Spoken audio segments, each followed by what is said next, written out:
This is Real Estate Rookie Show number 9.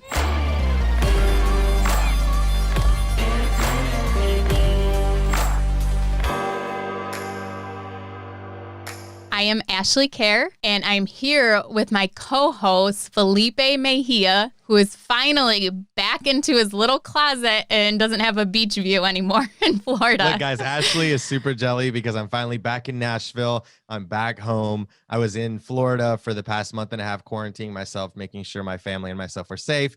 And she was starting to get a little jealous that I had the beach behind me all the time. But yep, I'm back in my little 5x5 closet for recording. I'm in a closet too, so now we're equal. We have a great show today. We actually have Ryan and Drew. So Ryan is the mentor, Drew is the mentee.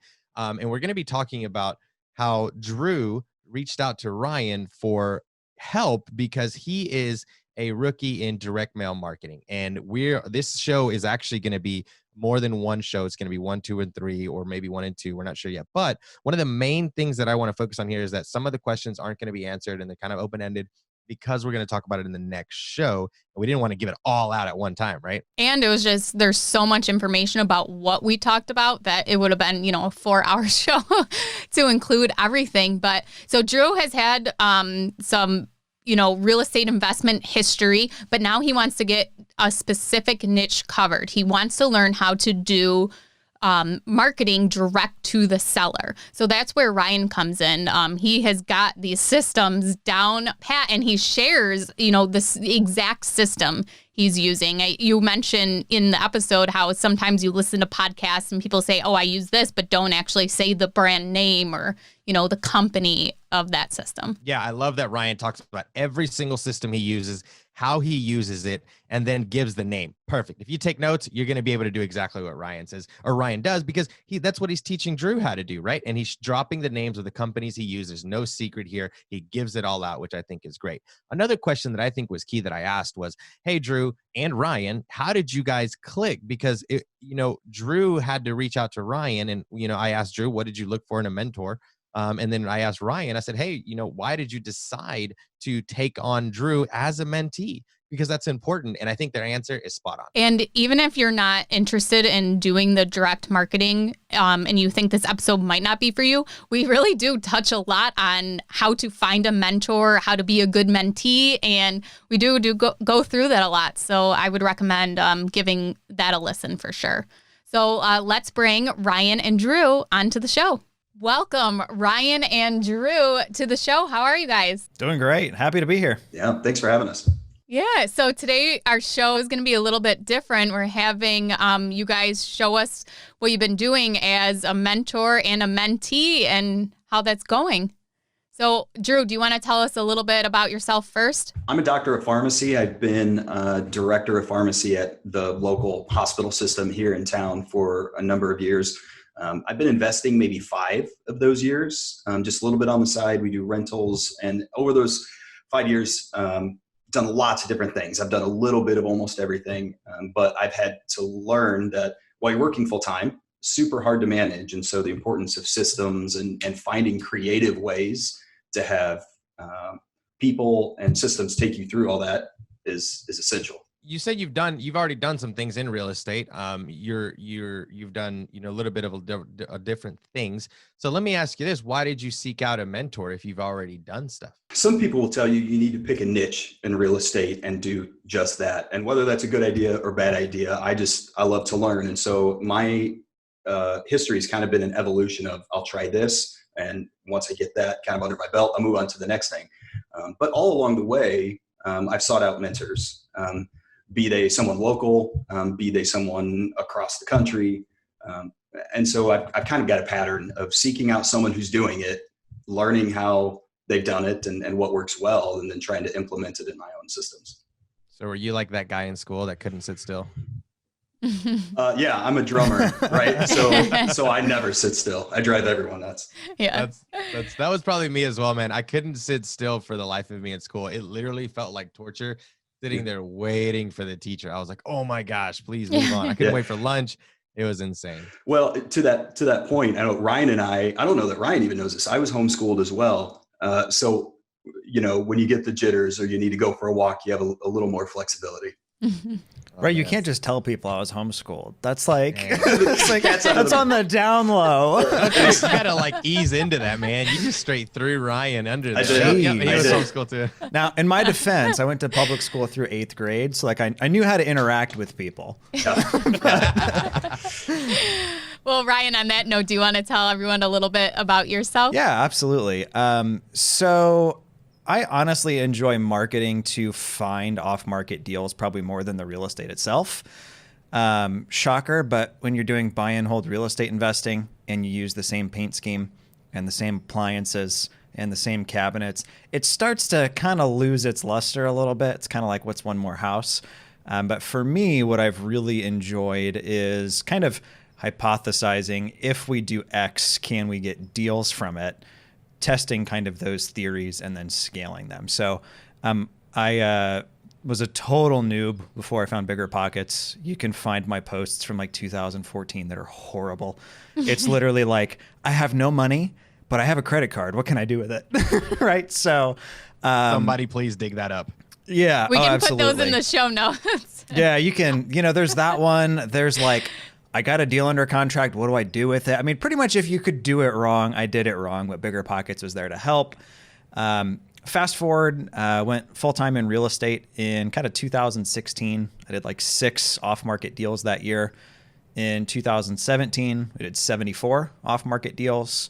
And then between 2018 and 19, we probably wholetailed about 100 properties, and we kept another 150 units. I mean, you say that really nonchalantly, and I hear that in other podcasts as well. Oh, I went from 1 to 1,000. Well, wait a minute. Something happened there. So Yeah. Ryan, if you could put it in a nutshell, 30 seconds, what made the difference, man? Because I feel like our listeners are gonna want to know that. Because same thing happened to me, right? I went from 1, then the next year I had 6 single family homes, and you're right, it is just another house. That's what happens. Yeah. But what was that secret sauce for you? So part of it was systematizing. So, I mean, I've been on the podcast before. My own call porter. It's our answering service. So I no longer had to take calls. Love it. Which freed me up to do a lot more marketing. So before there was kind of almost like this fear of like, if I put more marketing out, there's more angry people I have to talk to. So that was part of it. And then the other part for me personally was just I hired a business coach. 2016 was a super rough year for me. Like credit cards maxed out. It was like my wife would be like, hey, we need $400 for X. And I would somehow go find that, right? Not like the glamorous thing most people want. And this business coach I hired back then, his big thing for me every week was, what are you doing in real estate to get another deal? So just really focused on revenue generating activities. That's awesome. So I want to talk more about your direct marketing and how are you helping Drew with that? And can you explain to everyone how this is different than finding a deal on the MLS? My approach in a nutshell, we build a local community brand. Think like Amazon or Yelp, right? Consumers want to read reviews. They want to know this is legit. Back when I started in 2014, we sent yellow letters with nothing on them. You couldn't tell who we were. Now, everything ties back to a local company. One thing I do want to differentiate, it's not Ryan Buys Houses. The brand doesn't rest on my shoulders. That enables us to do, 100 deals a year in Indianapolis while I live in San Diego. So it's kind of a local community brand, has an online web presence. It's very easy to find. All of our marketing is custom designed for that market. So like our envelopes are full color, watermarked for that city. The piece that goes inside it is also full color and matches the exterior. So, we hear things from sellers like, I've never gotten anything like this before. And then probably our part of our secret sauce, we use robots that hold pens and handwrite in cursive on those pieces. Wow. So yeah, it's not like printed. It's not like a font out of an HP. It's literally done with Papermate Eagle pens. They smear, smudge, indent, all that good stuff. Wow, that's really interesting. I had no idea there was robots that even did that out there. Most people Robots don't. for everything now. Yeah, that's true. No one even wants to write their own letters anymore. Yeah. I'm not going to lie. I wrote my wife a love letter once. And I gave it to her thinking I was like slick. And she was like, this come off one of your machines? And I was like, yeah. She was like, yeah, this doesn't count. I love that. Busted. It's funny. So is this like a machine you have in your house then? It's not like you like email a place and they print them out for you. You actually have the machine? We have a lot of them. It's Ballpoint Marketing. It's one of our companies. Okay, so let's talk about how Drew is, brought into this. Drew, how did you find Ryan, and what is he helping you with right now? Sure. So I had done some direct mail stuff on my own and had some success with it. We bought a couple of deals, but it was really tough to sustain. Not only putting mailers together, but maybe the use of a CRM or a system, a mechanism to track those leads, follow up with people. Can you tell everyone what a CRM is real quick? Can you just explain that real quick? Customer Relations Manager, I believe. It's close enough. Close enough? Okay. Yeah. The other piece that I was really missing is I couldn't answer the phone, right? I'm at work doing, healthcare stuff, and you can't just stop what you're doing to answer the phone. And so those three pieces, and then probably I just needed to bone up on marketing and modern ways to do that. So those were kind of the four empty boxes that I needed to check. And so as I was kind of looking out there just to see who's around, I'm from Fort Wayne, Indiana. It's about 3 hours from Indianapolis. And so some of the people that I knew Ryan, you just start to follow and you kind of see the things they say and the things they start to work on. Heard a few podcasts, and so just kind of dug in deeper, and eventually we connected and just kind of took it from there. You were missing what Ryan could, like you said a minute ago, right? Like you needed to come 21st century type of thing, right? And Ryan seems like he had been through the same things that you had been through and now grew into something just more professional, right? Yep. Yeah. And they were systems that I could see myself using that would elevate me kind of to that next level. If I can't answer the phone at 2 p.m. because I'm helping with patients or I'm in meetings or things like that, someone's going to be there to do that for me. And then I can follow up downstream. That's one of several examples. Ryan, you were saying that you went from, doing a couple, and then now you have a robot writing your letters for yourself.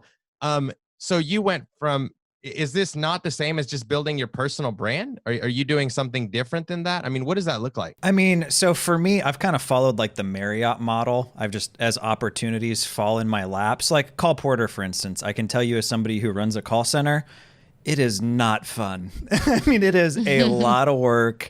It's pretty management intensive. So, we tried hiring VAs. I tried other answering services and it just wasn't working. So I hired one person to take my calls, and then I ran my mouth because that's what I do.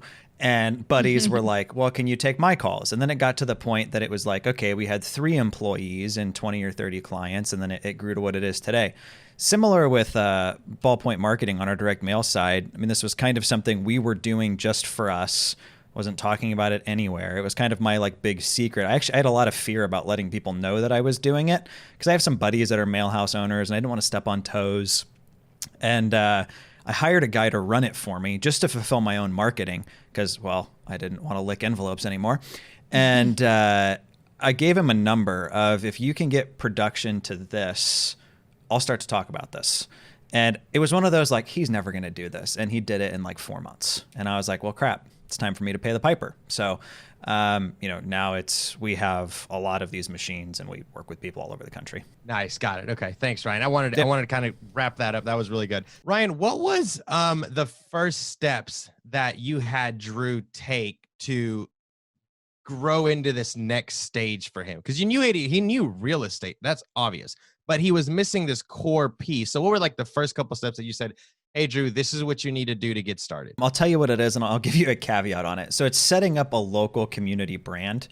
Now, the goal with this is like, this can become busy work if you're not careful, where somebody spends just days and days and hours and months of building a website and making their own logo, and they never get anything done, right?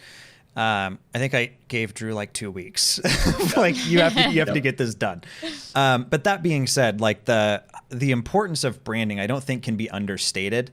I've got a buddy of mine who owns Labrador real estate out of Boston. beautiful brand name, family dog, all kinds of great positive imagery. It's kind of like that versus like a pit bull properties. Probably going to call Labrador. I love pit bulls, but that doesn't mean your clientele does, right? Right. So we initially went through kind of like the branding, the logo design. We use Carrot template websites.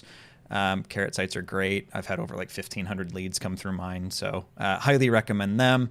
And then kind of just like getting the brand out there. So Google My Business, Facebook page, that kind of stuff. And Drew, what did you think about all this? A 2-week timeline to basically create your brand. How did that go for you? Gee, that sounds rushed.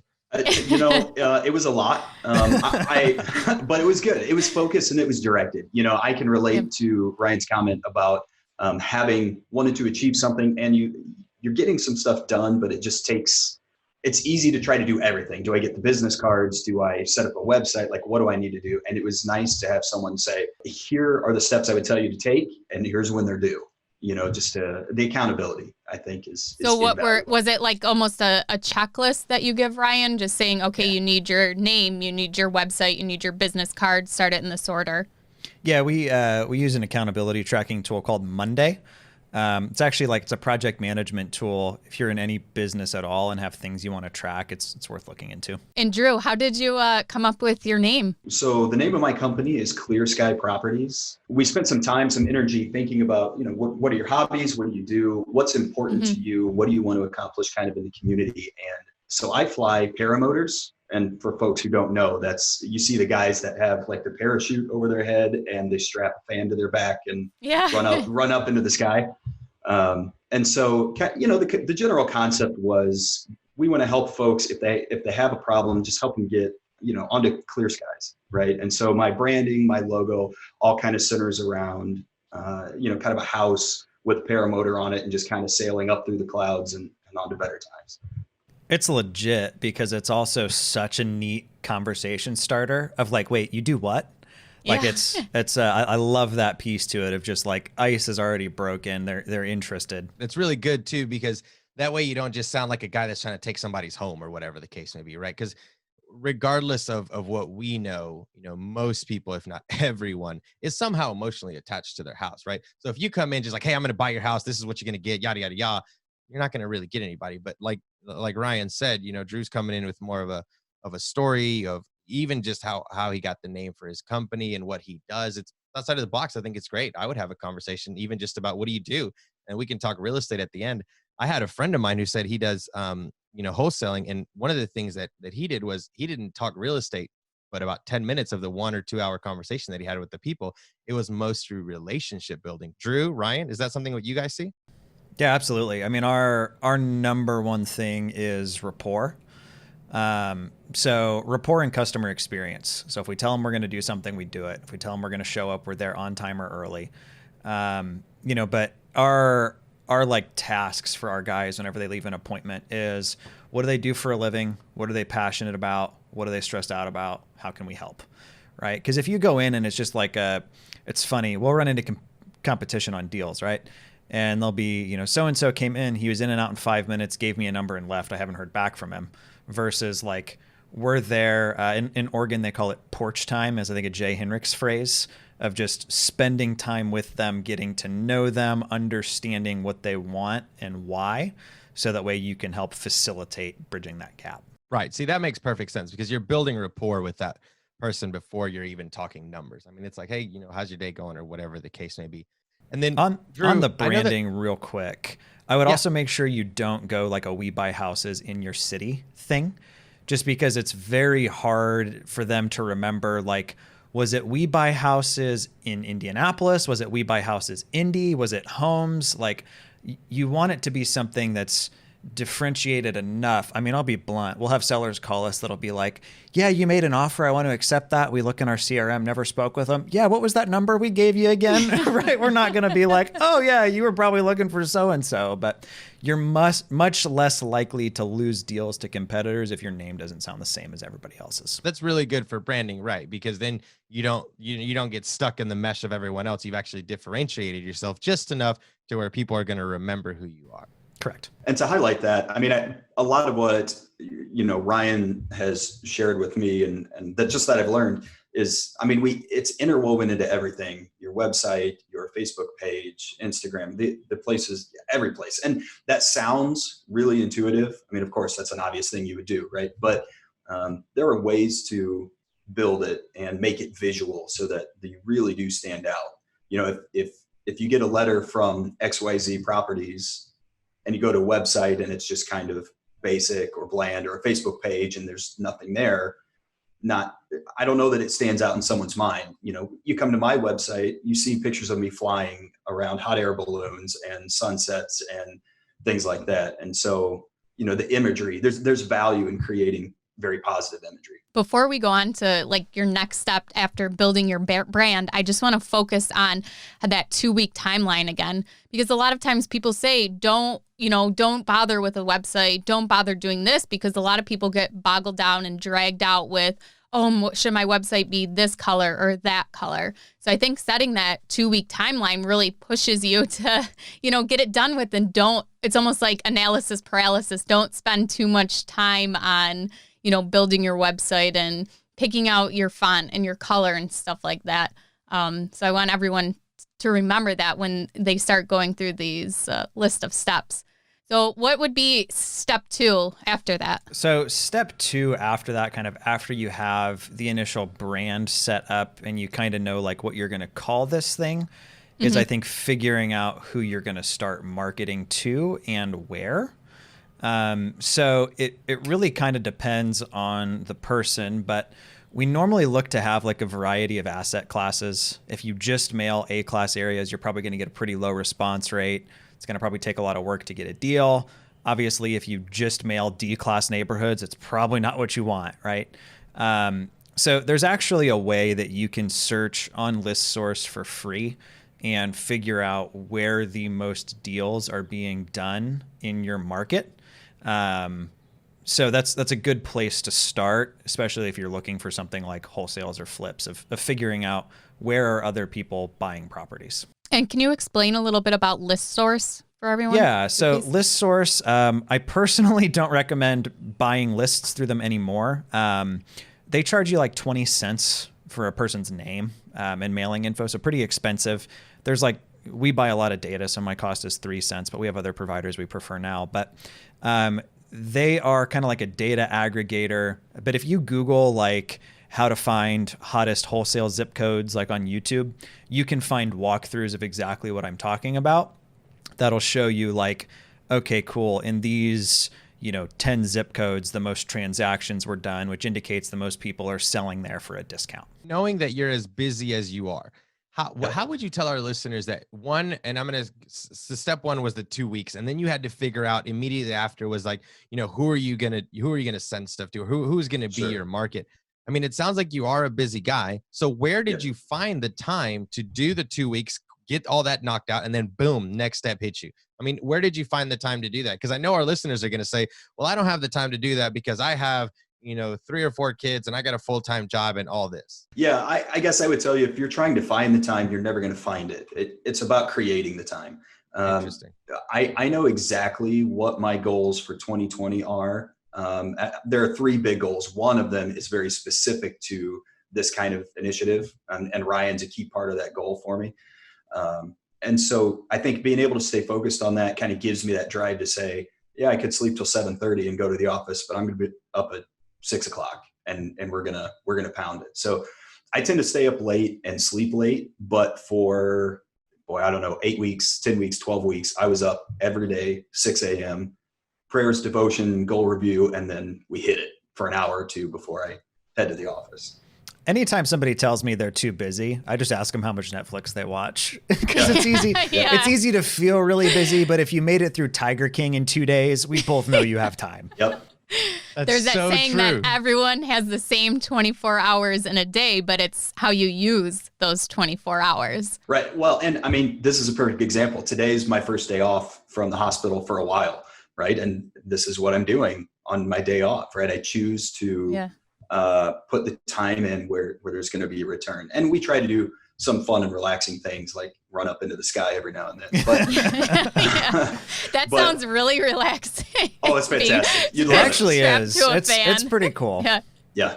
When it comes to the time portion of it, I think that's really important for our listeners to understand that we do all have the same 24 hours and we're all busy. We're just all busy in different ways. And it's like Drew said, if you are looking for the time, you're not going to find it. It's definitely something that you have to take an actionable step to say, where do I have an hour that I'm going to use for X goal or X criteria, 2 weeks that I have to do this, or who I'm going to market to. I have to figure this out. And if I'm waking up at 6, well, then there's also 5 to 6. You have that hour there, or, after you put your kids to sleep, right? So there's always that time available. You just definitely have to make a conscious decision that you're going to decide and say, hey, I'm going to use this time applicable to my goals, period. Yeah. And it's super easy to get up early and all you do is focus on your inbox, trying to get through your email, or we have a lot of rentals. I do some syndication stuff on the side. It would be easy to get up and let that time go to something else. But my goal is this. This is what this time is for. And once I achieve that goal or get this deliverable to Ryan, then I can let those other things invade that time. But it's not just creating the time, but keeping the focus. I think it's funny too, because if you give the other stuff time, more stuff comes up.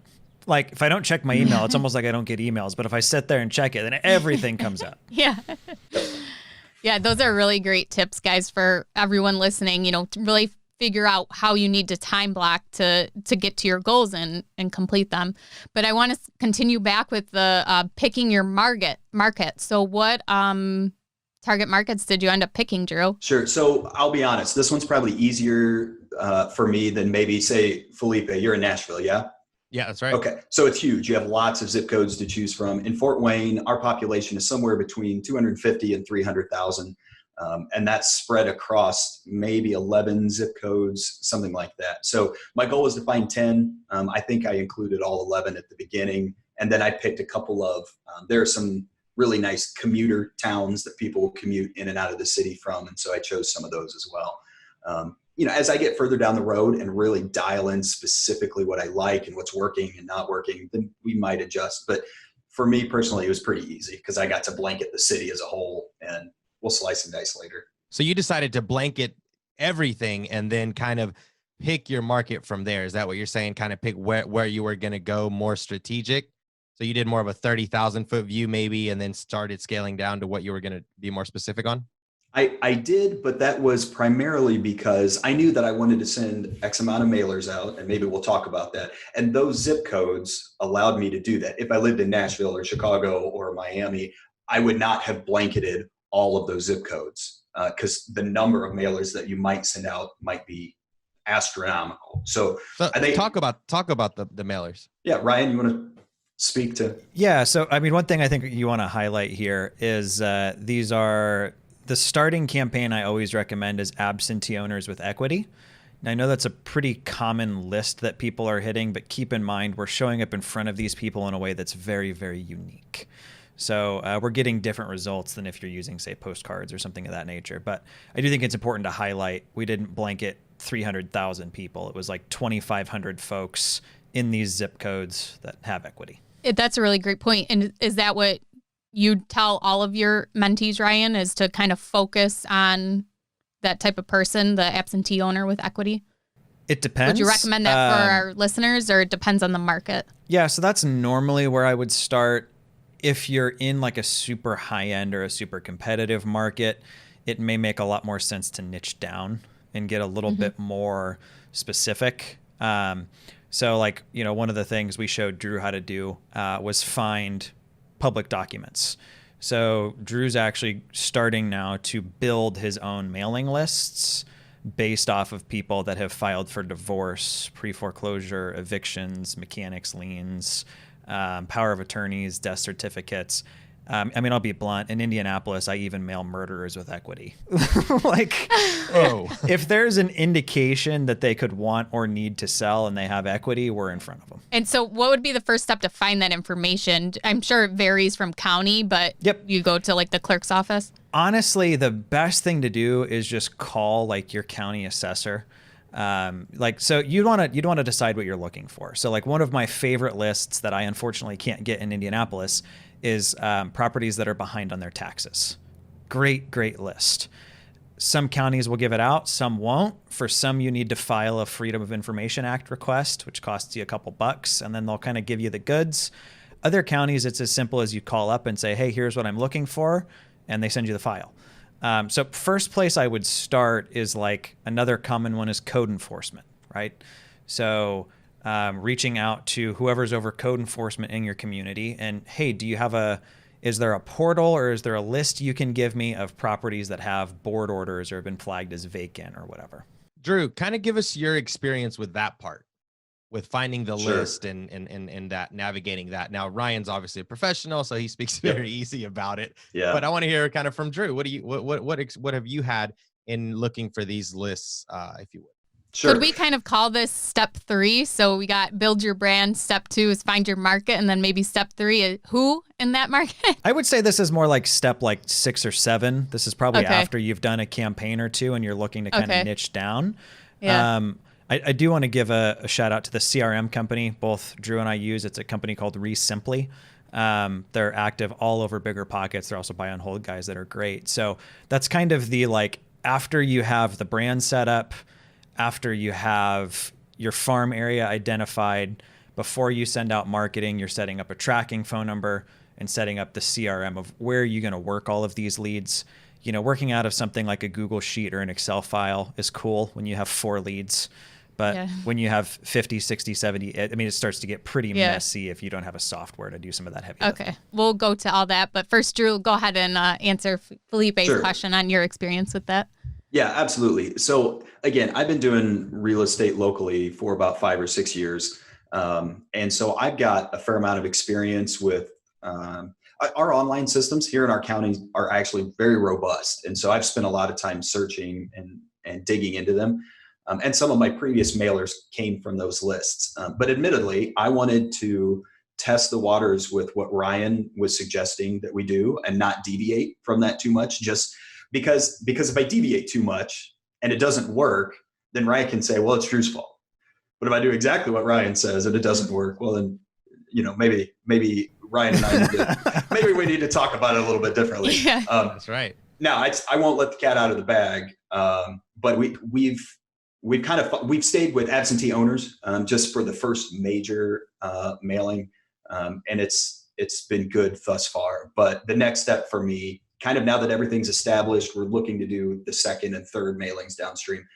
Then we'll start tearing into the niches. Ryan, you want to go back to your steps? So after he's found his market, what would be next after that? Yeah. So, you've got your brand set up. You know what you want to call this thing. You have your website and social media profiles set up. You then have to figure out what phone number you're going to put on all this stuff. If you're going to use tracking phone numbers, we use Simply because that's included in there and pulls through there. And then from there, if you're going to take your own calls, cool. If you're going to hire somebody to take your calls, Simply gives you a web form you can give them so they don't have access to all your data. They can just input the leads. And then really from there, it's kind of you need to get some leads into the system, go on some appointments, talk to some people, make some offers. You're telling me you don't put your personal cell phone number on 2,000? No. You're gonna say? No. Okay, Drew. So what did you end up doing that, and did you get your first call? Yep. So we got our mailers all set. We sent them out kind of once a week. I'd kind of send another batch out to make sure I didn't get so many that I couldn't handle them. And it did real well. Almost immediately, phone calls would come in. Of course, they didn't come to me. They came to Call Porter, and Call Porter did a great job of taking those calls, asking the kind of questions that I'd be asking if I were on that call. And then they populate that CRM for me so that when I'm done with work at the end of the day or when I get home, I can open it up and see what sort of conversations happened, and then begin the process of following up with each of those leads. I'm going to cut in here, Drew. I think that's really important for our listeners because a lot of the times I even get questions like, man, how do you do so much? How do you buy a property under contract, mess with your tenants, this, that, the other? And I try to explain to them, look, if you can systematize your life, actually you step back and you kind of watch it work on its own, right? And that sounds like what you did. If you just said you came back from work and you were able to just look at a business that was basically running without you, right? And you were able to just kind of pick and choose what appointments you were going to do. You didn't have to sit there and answer every single call, and you didn't create yourself another job. What you're doing is you're systemizing with Ryan's help, right? That like, okay, I'm coming home. I see the conversation that they had. This person looks like that they're ready to sell or whatever the case may be. And you're not wasting time. Yeah, I think there's probably a transition between doing all the work yourself, choosing when you get to do the work, and then letting other people do the work. And I'm probably kind of in that middle step where Ryan has helped me thus far say, I don't have to take these calls during the day. I don't necessarily have to do all my mailers. I still have to do some of this work with all the follow-up, and I'll go on some visits and things like that. But now I'm setting the time when I want to do that, which makes a world of difference. And if we continue to have some of the success that we've had thus far, then we'll be looking for maybe an acquisitions manager or the next person who really can do that work. And then he and I, or she or I, can follow up and make decisions together so that I'm less involved. So I don't know that it's overnight, but it's been a good transition so far. I'm probably right in the middle of, I don't get to get rid of all the work, but I get to choose when I'm doing it, which makes all the difference. I really like this because it kind of highlights the point, don't recreate the wheel. Like you could probably do this on your own using Excel spreadsheets, pulling numbers from the phone book and taking the calls yourself and then recording that data. So let's talk about the pricing of this and how did you decide how much you want to spend and how many mailers are you sending out right now? Sure. Ryan, do you want to speak to, I don't know that everyone's advice is the same for each market. So maybe you could talk through how you mentor the mentees. Yeah, that would be great. Yeah, so I typically recommend that this is something folks only do if they can spend about $3,000 a month on marketing. A lot of like mail houses will tell you, hey, budget to mail the same list for 6 months before you get a result. I've heard that on numerous podcasts. I'll just be blunt. I'm not that patient, and I don't expect other people to see that kind of money going out the door for that long without getting a return. So that $3,000, what that typically looks like is going to be about 2,000 pieces of direct mail. You're going to have the CRM we use, Resimply, is about, I think, $75 or $100. The Carrot sites we use are about $45 to $150, depending on like which version we use. A little bit of Facebook ads, a little bit of Google ads, and then call porter taking the calls. So that's kind of like what that breakdown looks like. The most scalable and obviously the most expensive piece is also the direct mail. On that note, the reason why I do direct mail, like I've done cold calling, I've done text message blasting, I've done RVMs, and I currently have friends getting sued for RVMs and text message blasting. So we Can you explain what that is? I don't even know what that is. Yeah, so there's platforms that can send out 1,000 text messages in 30 seconds. A lot of like coaches and stuff push it because the barrier to entry is so low. Hey, you can get in front of 1,000 people for $100, right? Personally, for me though, I just decided I wanted to play above board at all times. So we don't do any of like the quote unquote like gray area marketing. We're not doing bandit signs. Our big focus is on the stuff that's legal, ethical, and scalable. Yeah. So that's direct mail. What does the RVM stand for? Yeah, so like our the RVMs are thing? ringless voicemails. In theory, like a voicemail is just supposed to go to your phone. Your phone's not supposed to ring. What actually happens is you get a call from an unknown number that you can't answer, and then you get a voicemail of, somebody. We looked at it of just the user experience is terrible. I never get a voicemail, and I'm like, oh, great. Can't wait to check this out. It's kind of like, come on, shoot me a text. Yeah. So that, and it started out and it wasn't really regulated, and now it's not so much a gray area. It's pretty black. Yeah. That's interesting that you're saying, okay, I got to stay legitimate, because a lot of people are probably going to be like, okay, how do I hustle my way through this, right? Like, how do I get in front of 1,000 people for this amount of price? And you're saying, look, guys, no, just be legit from the beginning. Be honest, kind of like you told Drew, right? Just clear skies, right? Be personable. If you got, like you said, I'm never going to check my voicemails. Text message me if you really want to, right? So I think you're dropping some gold there to people. Hey, be personable even from the beginning. I mean, from the beginning all the way to the end is how you're going to get the deal done. Well, I'll be totally blunt. I have gotten deals through gray area methods. This isn't something that I didn't see the reward and the sex appeal to it, and was like we bought 2 duplexes in Indianapolis off of a text messaging campaign that cost me $85. I bought 2 properties in a hot part of town for a total of 150 grand. Those properties are both worth 175 a piece. We put maybe 30 into them, right? Like, don't get me wrong. I have seen the like, wow, that was lucrative. But ultimately, I didn't want to run a business where I felt like I needed to look over my shoulder. But then on top of that, like, I didn't want to explain to my wife, like, hey, the FCC's calling because of some dumb stuff I did, right? So like when you're starting out, if you want to cold call or text landlords, like don't get me wrong, like you've got to work with what you've got. I'm a big fan of like driving for dollars through something like Deal Machine. If you have like very any budget, but I'd rather see you like door knock or go to garage sales or do kind of some of that on your feet kind of stuff that, you know, if you're hustling because you're broke and then you get slapped with a fine, well, that doesn't help you be less broke. So. Right. Makes things worse. My first deal was from a yard sale. Actually, my first house hack that I have was from a yard sale. I pulled up on a yard sale. The little lady was selling everything and I was kind of confused. And ultimately she was like, yeah, I'm selling my house too. I was like, really? Yep. Let's buy it. Yeah. Yeah. I mean, there's like, you're either going to spend more money or you're going to put in more time. It's up to you which one it is. I like the scalable, systematized, like I value my time way more than I value money. But that wasn't always the case. There was a time when I had no money and I had time, as you can find in old BP posts. Yeah, that's great. I really like that because that's very true. Is you can either spend more money or spend more time. I like that. We'll have to use that as a highlight of the show when we promote it. But Drew, I want to ask about what have you used besides just mailers? Anything you mentioned you had a Facebook page, your website. Are you getting leads through those at all? You got to talk about that first deal, man. Yeah. So the first deal was wild because it kind of came out of nowhere. You know, we're working through a couple weeks at a time, trying to build these systems and get onboarded. The first deal that came to us came through the Facebook page where someone just messaged the Facebook page. Turns out they had a lake property, actually on the same lake my parents live on. It's about an hour from here. And we wound up purchasing, we actually close on it tomorrow. And it's going to be a vacation rental throughout the summer.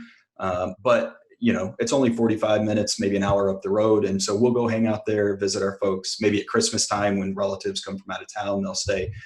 And it was a great deal for us. It was great for the seller. And it was even before I'd sent a single mailer out. So it just showed me immediately the value of just putting yourself out there and having that brand that's attractive. I've had so many folks I've worked with that when they throw out like the business page and invite their friends to like it, people are like, oh, I've got a house. It was like they didn't even know that you did this. So Drew, I don't know if that's how this particular guy found you, but yeah, it turns out that we have a lot of mutual contacts. Like it's strange how many people that we know. And so again, I had invited a lot of friends to like the page. And so I don't know if it was through some of those connections, but it's been great just to get to know him and kind of what they're going through. And it's been good. That's a common theme we've had on the podcast too, is people talking about word of mouth, how they just tell people what they want, what they're looking for. And, you know, either their direct friends and family have something for sale, or they say, oh, actually, I know someone, you know, let me connect you. Yeah, I think that's been huge for me. You know, when I first started investing, you could find deals on the MLS and that has started to dry up. And we spend a lot of time, I host the local real estate investors meeting in town, but we talk a lot about network and put yourself out there and communicate. And now, you know, with Ryan's guidance, we've started to get several deals and the ball's really starting to roll. But the previous 6 months, I think we had 4 or 5 deals and they were all word of mouth, pocket listings, or my sister needs to go to a nursing home or things like that. So word of mouth is absolutely huge. Drew, I do have a question that I get all the time as well. And this is going to be more directed to actually probably both of you guys. But Drew, if you would tell me, if someone is looking for a mentor like Ryan in a specific niche, what are some of the things that you looked for? Because there's other people that do what Ryan does very successfully and also teach people how to do it. Why did you choose Ryan? And then Ryan, you can say, the question to you would be after that is, you know, why did you decide to mentor Drew? Because I don't mentor everyone that comes to me. So like, what was the decision factor for both of you guys? Yeah, that's a really good question. I think it's going to be different for everyone. I think it's important that you kind of know what you're going for, right? So if you're just starting out and you want to do rental properties, you're probably going to seek out local landlords in your community so that you can just spend time with them. So maybe you meet for lunch, or however you want to connect. I'm to a point personally where I do learn a lot from local people, and I actually spend a lot of time teaching local people now because of the Real Estate Investors Association. So now I'm kind of at a place the last 2 years where I'm really trying to focus on this aspect, this one thing. And so you kind of cast a wide net and just kind of sit back and watch. At least that was my approach. Is I've heard of Ryan. I listen to his podcast. Okay, what's he about, right? So you follow the Facebook thread and you maybe introduce yourself, things like that. But I kind of vet through just watching for a little bit. You got to stalk them a little bit and make sure they'd be the right fit for you. Yeah, you're spot on. So that was at least my approach. So it probably depends on what you want to learn and how specialized of the information you need to gain is. And the stuff that I need was pretty specialized, and it led me to Ryan. Ryan, why did you decide to take on Drew? Yeah, good question. So one of my big things is I try to work with people that already kind of have the dream. I don't really like the selling the business opportunity. It's very, very rare that I'll work with somebody who hasn't done a deal or several. I think the thing for me that was appealing with Drew was he'd done deals. I'd actually dabbled in his market with somebody else and had good luck. So I remember when I told Drew, when he was debating it, I was like, look, I've already done this in your market and I know it works. So come on, let's go. We also just happened to get a couple Fort Wayne leads that fell into our lap down in Indianapolis. And I said, I'll tell you what, man, whether you join us or not, here's 15 leads, go work these. Ultimately for me, it came down to the fact he had the experience, he had the track record. Our big thing is acquisitions and getting you in front of people. And I felt like he could close. I can get you in front of as many people as you want, but if you can't close a door, I really can't help you. Right. Yeah. So that's funny because it sounds like you were going to make him successful easy. You knew the market, you knew what was going on, you knew it worked. You're like, oh, this is going to be easy. I'm going to make him successful. And I think it's easy to find out who the gurus are and who the legit, people are that you do want to invest your time and money with, just by asking, ask that person, who are you mentoring now? Get referrals. Even just maybe someone is not mentoring anyone and you message them on social media, just asking, hey, would you be interested in mentoring me? And then you can provide some value to them, whether it's money or, writing, sending out mailers for them or something like that. But I want to talk about people who add value is my thing. Mm-hmm. I've had people in the past that I reached out to for help, and it was like, well, here's my, $25,000 program. And it was like, bro, I asked how I set up a Google My Business. That's not what this is. Right. So I'm not trying to buy a $25,000 program. Yeah. So, I think really you want to look for somebody that you're learning from before they've asked you for anything. I think is another big piece. That's a great point. Yeah. Ryan, I would add a little bit more to that as well. And then I got a question for both of you guys, but I would add that, I even go past now what kind of value that person's bringing. I don't even look for that anymore. I look for genuine relationships. Yep. Like if someone's like, hey, Felipe, I can redo your website. I'm like, so can the other person. That you're not adding any value. Or hey, Felipe, I'd love to help you with this, that, the other. I'm like, all right, that's cool, but so can the other person. But the person is like, hey, Felipe, I saw that you were in your prayer this morning. I think that's really cool. Mm-hmm. Didn't ask me for anything. Just a comment. And I'm like, oh, that's cool, man. Building build that a genuine relationship, I think is even more important than just hey, I can add value to you. Well, that's fine. Maybe that would have helped me back when I didn't have money. Not that I have money now. I'm just saying, if you want to reach somebody, man, build a relationship with that person. And I think real estate is like that in a completely way. Right? Adding value to somebody, cool. I love that. It sounds great. You can throw it on an Instagram post, whatever. But for me, I think more important is relationship building. Do we click? Am I going to actually be able to help you? The money is irrelevant. If me and you don't click, bro, I'm not going to be able to help you because I don't know, we're not going to connect. So I think more than that is just building a relationship with that person. There's a book on that called Blue Fishing that I highly recommend.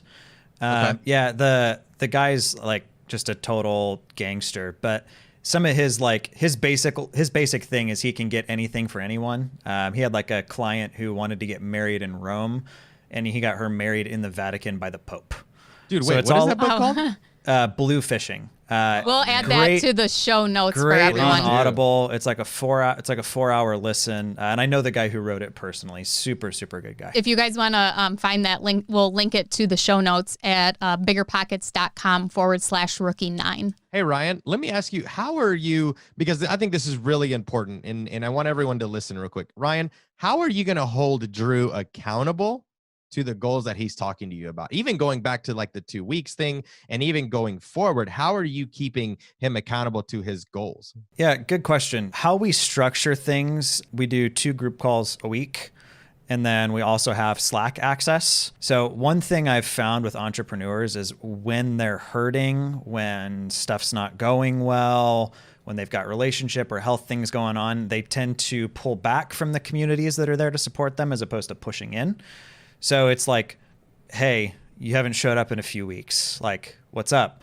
We've had guys that be like, oh, I got a new girlfriend. I'm like, okay, cool. That's fine. Just, wanted to make sure it wasn't anything else. And then on top of that, I mean, the way we look at it, this is kind of a passion project for me of like, my goal is to be just a part of the success story.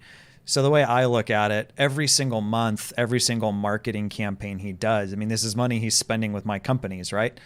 I need to earn him as a customer every 30 days. And I think that's just the way I look at business. So, hey, what were the results? If the results weren't great, let's talk about it. Let's dive into it. Let's look at what we need to do for the next campaign, that kind of stuff. So that's how you're holding everyone in your team accountable. It's like, hey guys, you haven't been around, new girlfriend, cool and all, but like, hey, this is what you talked about last week. That would mean things are good then if you got a new girlfriend, not things are bad and you're pulling away. You mentioned like the relationship piece though. Like I follow all these people on social as well, right? So it's like, and then I also love that you mentioned that. I had a buddy of mine that I remember I asked when I started coaching people, like, how do you differentiate? Is this somebody you're going to pitch on what you have to offer, or if this is a relationship? And I mean, his advice to me was always go for the relationship. And that's just what I've done. And I mean, I have friends that have ended up spending money with me. I have friends that I've poured a ton into that haven't spent $1 with me. But I think the big thing you're talking about, though, is it has to be that genuine interest in the relationship, not like, what can I get out of you? Because that sucks. Nobody wants something. That's something that my mentor is working on with me. He says, he's told me a couple of times, he's like, Felipe, you do have genuine relationships, but I feel like a lot of the times, even you don't know it subconsciously, you might be building relationships to see what you can get. And you need to start building relationships to what you can give. And I'm like, man, that's really good. It's actually one of the pastors at my church, but basically he was telling me like, it doesn't always have to be a monetary gain, and you'll see a huge success if you just build relationships to build relationships. And I think that's really smart. And Drew, I would ask you, what is, if you're willing to let us know, man, what's one goal right now that Ryan kind of has you accountable to?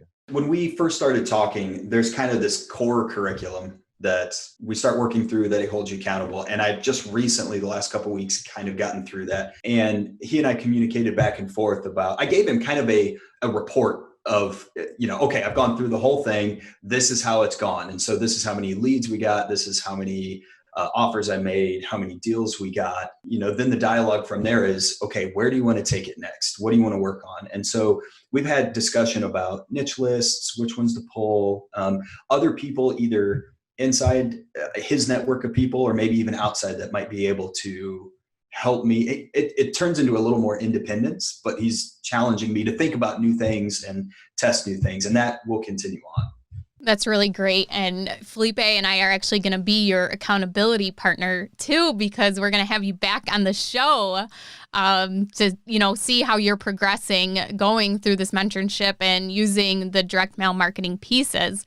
We'll also focus on, what happens after that person calls and, you go to the property and how do you negotiate the deal and how you close it. Because Ryan talked about how, he can get deals in front of you, but you have to be able to close it. So when you come back, we'll cover all that too. I'm really excited to do that. I think, the first kind of round that we've done took off like gangbusters, and, we'll see if that continues. I imagine that it will if I keep putting in the same amount of effort.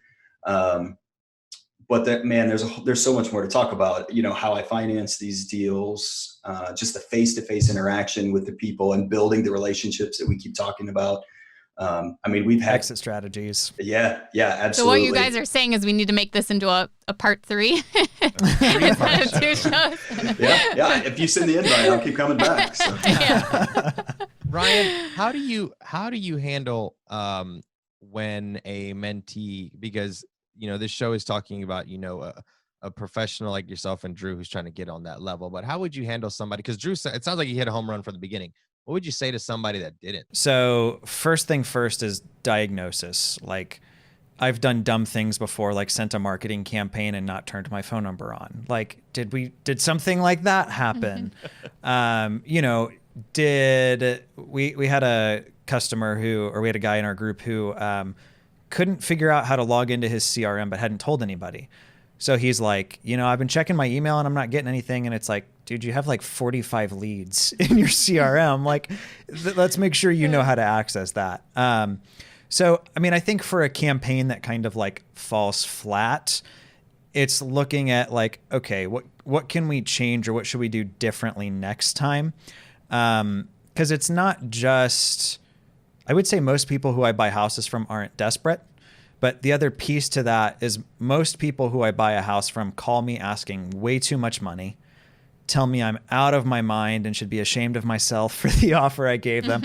I think BiggerPockets actually lovingly named my last interview how to make a lowball offer. So most of these are people that tell us no and then end up panning out when we follow up. So that's one of the big things we get into is follow up and overcoming objections. And if you offer 100, but really you can do 110, you don't come up to 110 on that first phone call. It's kind of, I think, more the negotiation piece. I think just kind of doing diagnostics on like, if you have leads but no deals, then there's probably a breakdown in either how you're analyzing the deals, how you're estimating your repair costs, or your follow-up. I feel like we have so much more to talk about and to cover. So I'm really excited for the other episodes.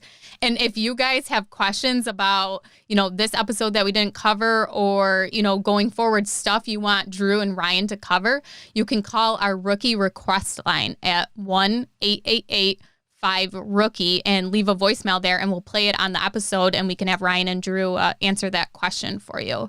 Is there anything else you guys wanted to add that relates to, this show today, kind of getting your brand out there, getting your systems in place, finding your market? I think the only thing I would add is I used to look at anything I paid for, marketing, websites, services, is like, I used to put a lot of the responsibility on, like there's a tool I pay for email opt-ins. And, okay, am I getting, $250 of value out of that tool this month? But then what I kind of looked into and realized is they have all kinds of training and material and stuff like that out, that the way I now look at like any marketing campaign I do, like there's vendors, I've got people I hired to do my pay-per-click advertising and my Facebook ads. I look at, okay, do they have resources that I'm potentially not tapping? So I think, like somebody who's a BiggerPockets person, who's like, is it worth paying for a premium membership or whatever? Like, it's on you to extract the value out of that. I mean, it's kind of like listening to a podcast. I'm hoping that somebody who listens to this is going to go like Google how to find the hottest zip codes in their market. Like, we name dropped the vendors we're using. Like, this isn't a hire me thing. It's these are the tools, go connect them. And it's, I think really if you don't take action, you're wasting your own time. And this is something that definitely rookies can do, because you mentioned that, you personally only mentor, people who have already done some deals, but this is something that, anyone could start. My first deal I did was direct to seller. Yeah. I think that was a blessing and also a curse. That's how I find all my deals. But, I wasn't on the MLS. I wasn't looking for pocket listings. I was out talking with sellers, trying to figure out how I could solve problems. And I think that's really the thing is like, get yourself in front of people. Like Felipe mentioned, a yard sale, an estate sale, at the block party, pass out business cards. I'll never forget, I had a buddy of mine who I was talking about real estate investing with, and he goes, "Oh man, I totally forgot you did that." My dad and I just sold my grandpa's house to home investors for like pennies on the dollar. And he was like, man, I totally would have just like, that could have been yours. But I wasn't talking about it. So it's really great that you actually name dropped everything, because I'll sometimes hear podcasts where people are like, oh, well, I use this CRM and I use this and I use that. And I'm like, cool, but where can I find that? What are they? Yeah, what are they? Like, what are you using that I can use? What's and the you literally secret? gave him step by step. Hey, this is how you're going to get started. And on the next episode, you're going to say, this is how you follow up. And on the next episode, you're going to tell us like, so if people just listen, write it down and take action, done. You've literally given the exact steps on how to get this started. And Drew, thanks so much for being on here today, you know, and being that mentee and being vulnerable to saying, hey, I needed help, even though Ryan might be younger than me, but I have this experience in real estate, but hey, I'm not good at systemizing this and Ryan is, and I need to find out how to do that. So it's really cool that you were able to humble yourself and say, I'm going to hire this guy and we're going to get it done. And you're definitely crushing it. So Drew, where can people find out more about you? Ryan, where can people find out more about you? Honestly, probably Facebook's the easiest way to find me. It's Drew Wiard. That's Wizard without the Z. So Drew Wiard.